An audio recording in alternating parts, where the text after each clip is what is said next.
The top 10 CEO predictions that 2023 is going to suck economically for the US and global economies. It's no secret that the US economy, and indeed the entire global economy, are on the verge of a dramatic recession. Companies are going through tough times and are having to adjust to the prevailing economic conditions. In the last few months, we have seen layoffs and a pause in hiring, as well as dire predictions from some of the top investors, economists, and CEOs in our country. From technology to banks and home furnishings, no industry is escaping the crisis. Amazingly, 91% of CEOs are forecasting a recession within the next 12 months, according to KPMG, while 81% are saying conditions have gotten worse and will get worse. We're going to take a look at how they are faring and the measures they are taking to stave off utter catastrophe as this situation worsens. Welcome to Global Economic Drops, where we bring you simple summaries of important daily and weekly economic news from around the world. Our mission is to simplify the economy and help you navigate the treacherous waters facing investors daily. So, before we get into today's video, hit the subscribe button and turn on post notifications by clicking the bell icon. And if you find our news briefs valuable, don't forget to hit the like button. Leave a comment down below telling us just what you think is going on with the state of the world, and share this video with a friend or two so that you can all stay updated together. Thanks for watching. Now let's get into it. The world's richest man and CEO of Automotive company Elon Musk sees a mild recession.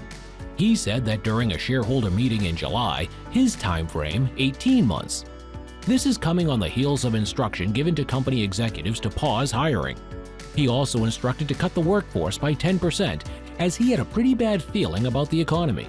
In October, he seemed to have lost that feeling as he told investors that North America is in pretty good health. He is against the constant rise of interest rates by the Fed and believes there is more deflation than inflation. FedX CEO Raj Subramaniam has a different opinion. We are already in a worldwide recession according to him. The shipping giant has seen a drop in share price, reducing market capital by $11 billion. These are some of the effects of the decline in shipping volumes worldwide. To cushion this, some measures have been put in place by the company. They include reducing flight frequencies, temporarily parking aircraft, reducing labor hours, consolidating certain operations to increase productivity, reducing Sunday operations, canceling certain projects, closing over 90 office locations and 5 corporate office facilities, and freezing hiring. The fall in share price and the unpredictable market conditions have led to the withdrawal of their 2023 fiscal earning forecast. Whilst others complain and grumble, Hilton's CEO, Chris Nassetta, remains optimistic despite the economic situation. This optimism may stem from the growth the hotel giant has enjoyed in the past months. The hospitality industry was one of the worst hit during the pandemic, and they are gradually recovering. The interest rate hike doesn't seem to have hit them badly yet. In July, during the Q2 earnings call, he told investors that despite macroeconomic uncertainty, he feels good about the business. He believes we would get a reasonable economic landing, in his words, a soft to bumpy landing. From optimism to pessimism we go. This time, former CEO of Home Depot and Chrysler, Robert Nardelli. In his interview with Fox, he states that CEOs are more challenged than he has seen in his 50-year career. The challenges include cost increases and getting people to work. According to him, a recession is coming at us like a rocket ship, and we are least prepared to face it. When asked if he shares the view of the president, who believes the economy is strong, his response was, "It's not valid, it's not correct, it's a misstatement, and it is luring our people into complacency. We are suffering out there. We gotta start seeing the world the way it is." Jamie Dimon, CEO of JP Morgan, has been pretty vocal about his predictions in the past month. As CEO of one of the nation's largest banks, he has access to real-time insights to make informed utterances. The CEO, who is fond of using metaphors, had predicted hurricanes in June and storm clouds in August.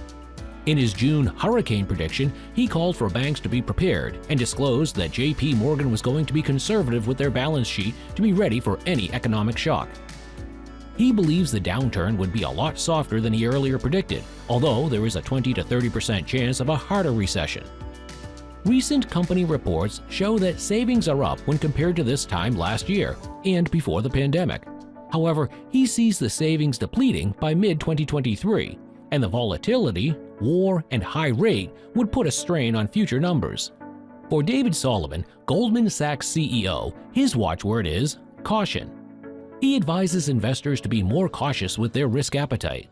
I think you have to expect that there's more volatility on the horizon now. That doesn't mean for sure that we have a really difficult economic scenario.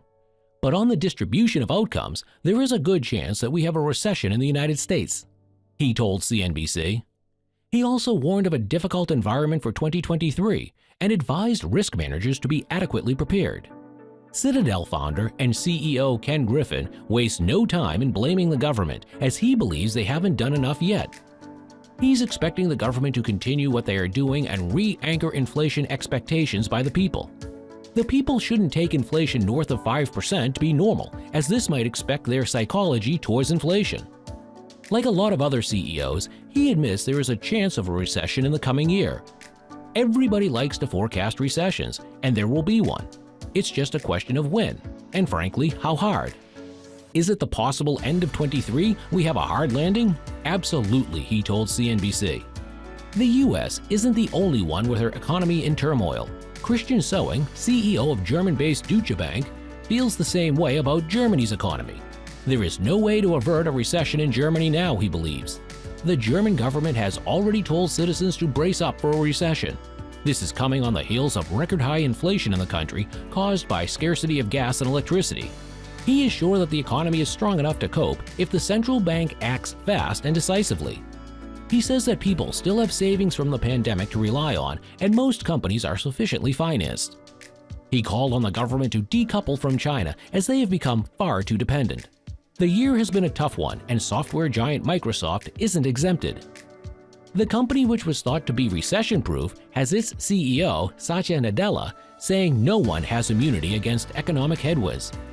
This might be a result of a fall in share prices by 29% from January, prompting Nadella to do more with less this period and smaller operating expenses.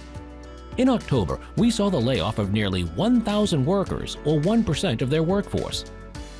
We have a long way to go, according to Restoration Hardware CEO Gary Friedman. He proclaimed anybody who doesn't think we are in a recession already as crazy. The next 18 months aren't going to be as great as his prediction stated, and we should expect troubled waters ahead. He sees this as the beginning of the economic downturn. Do you think these CEOs are overreacting? Are their measures too stringent? Let's know your thoughts in the comments section.